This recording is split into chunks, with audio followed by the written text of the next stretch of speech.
बिस्मिल्लाहिर्रहमानिर्रहीम। अस्सलाम वालेकुम। आज मैं बहुत ही मज़ेदार सा नान बनाऊंगी, बेसन वाला नान, जिसमें थोड़ी थोड़ी सी सब्जी है, आलू है, पुदीना, धनिया, प्याज थोड़ी सी कटी, अजवाइन, हल्दी थोड़ी सी और थोड़ा सा नमक। हाफ टी स्पून मैंने नमक ली है क्योंकि नान में भी नमक होगा। एक टेबल स्पून लेवल करके मैंने कुटी मिर्चें ली हैं।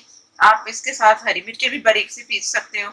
और ये छोटे छोटे से बारीक से पीस मैंने चौकोर में काट लिए। ये आलू है, एक छोटा सा आलू था और थोड़ी सी प्याज। आप अपनी मर्जी से भी सारी ये जो मैं दिखा रही हूँ ले सकती हूँ, या थोड़ा थोड़ा सा ले लो। 2 चुटकी अजवाइन है और ये बेसन आधे कप से थोड़ा ज्यादा है। बेसन पहले से मैंने भिगो दिया है। अगर भिगो दे ना पहले से बेसन तो बहुत अच्छा सा फूलता है, और जो मैं बनाऊंगी इस पे लगाऊंगी बेसन तो बहुत अच्छा सा नान फ्राई होगा। ये तमाम चीजें डाल रही हूँ मैं। ये बेसन इतना पतला सा होना चाहिए कि उसके ऊपर चिपक जाए, ना बहुत गाढ़ा है ना पतला है, नॉर्मल सा है। और ये सारी चीजें मैंने इसमें मिक्स कर दी। मैं नान दिखा रही हूँ आपको। ये मैंने 2 नान लिए हैं। इसके आप जितनी मर्जी इसके हिसाब से फिर बेसन तैयार कर लें। उसका जो मैंने मिक्सचर तैयार किया है, मेरे पास 2 नान थे तो मैंने आधा कप से ज्यादा बेसन था थोड़ा, वो ले लिया था। और जो सामान जो मैंने आपको दिखाया, और ये 2 नान है रात के बचे हुए। आप ताजे भी ले सकते हैं, लेकिन मैं अक्सर मेरे पास बच जाए ना नान तो मैं इस तरह बेसन वाले नान बनाती हूँ, बहुत मजे के बनते हैं। ये 2 नान ये अलहदा करके ये पानी रखा हुआ है मैंने प्लेट में, इसे इस तरह भिगोना है। सख्त होते हैं ना नान, तो इस वजह से तो भिगो के तो इसके ऊपर मैं बेसन लगा दूंगी। ये आधा बेसन मैं इस पे लगा दूंगी, आधा मैं दूसरा जो नान दिखाया ना मैंने उस पे लगा देना। ये मैं लगा के आप लोगों को दिखाती हूँ।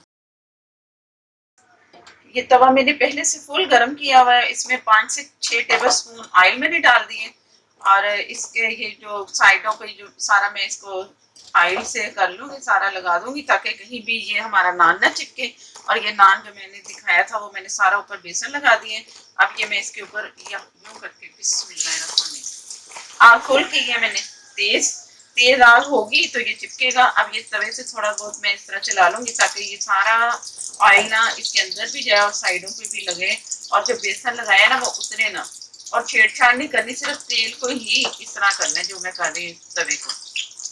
आपका तवा दूसरा प्लेन तवा भी होगा ना उस पर भी बन जाएगा। फ्राई पैन है उस पर भी बन जाएगा। बहुत मजे का नान बनते हैं, अक्सर ये बाजार से मिलते हैं। तो क्यों ना हम घर में बना के अपने हाथों से मजे का नान बना के खाएं। ये तकरीबन 1 मिनट तो रहेगा ये मैं थोड़ा सा तेज आ गया ना तो मैंने तवा उठा लिया थोड़ा सा। एक चम्मच रख लें कोई भी सीधा सा, जब तक इसको छुड़ाने के लिए ना काम आए।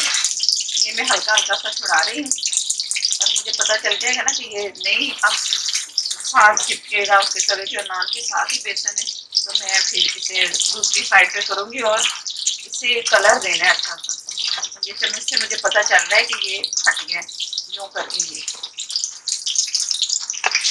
और बेसन की इतनी मोटी तय नहीं लगानी, उससे ना जो अंदर से बेसन है ना वो कच्चा रह जाता है।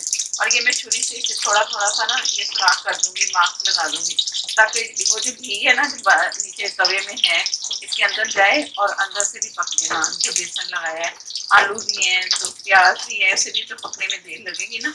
तो ये करके मैं कलर जैसे ही इसका आता है तो मैं आप लोगों को दिखाती हूँ। ये इसे थोड़ा सा कलर आ चुका है। 1 से 2 मिनट लगे बस इसे बनते हुए। और आग मैंने हल्की नहीं की, दरमियानी आग पे रखा है पहले, या तो जैसे फुल चूल्हा होता है ना उस तरह की आग नहीं है, तवे से बाहर नहीं निकल रही। और ये मैं कलर ये जो ऑयल बचा है ना नजर आ रहा है, ये मैं इसे पैन से अलहदा कर लेती हूँ। और मैं दूसरी साइड फिर कर ये मैं तेल निकाल रही हूँ। ये थोड़ा सा ऑयल मैंने छोड़ दिया, तकरीबन 1 टेबल स्पून होगा। और ये कलर भी मैं दिखाती हूँ। बहुत मजेदार सा अच्छा सा नान तैयार है। आलू वाला झटपट बनने वाला है। तो साथ इसके रायता, दही का रायता या चटनी किसी के साथ भी बहुत मजा आएगा। जरूर ट्राई करना है। और मेरे नए देखने वाले मेरे चैनल को सब्सक्राइब करें जिन्होंने अभी तक मेरे चैनल को सब्सक्राइब नहीं किया। और वीडियो अच्छी लगे तो लाइक जरूर देना। और मुझे दें इजाजत, अल्लाह हाफिज। और दूसरा नान में फिर इसी तरह वो भी ट्राई कर लूंगी।